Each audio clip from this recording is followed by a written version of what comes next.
Duemine mazırtıkagam avgusta Gürcistan darter kota efsetun tıxt aktivun koncentracji arental xusarirstun qaqannade amavat kunavert ministra de preslužba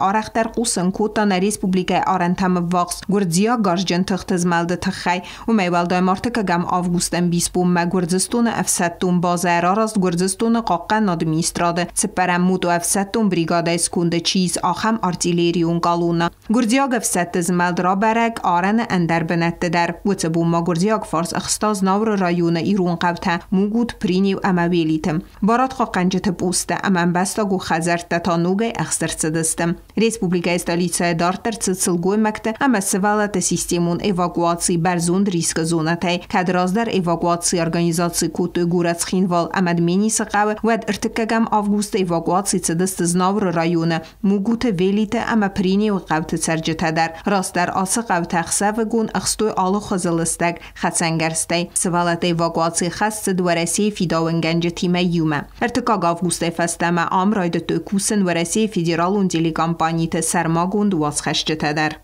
Угроза военных действий между Грузией и Южной Осетией становится все более реальной, говорится в распространенном сегодня заявлении МИД России.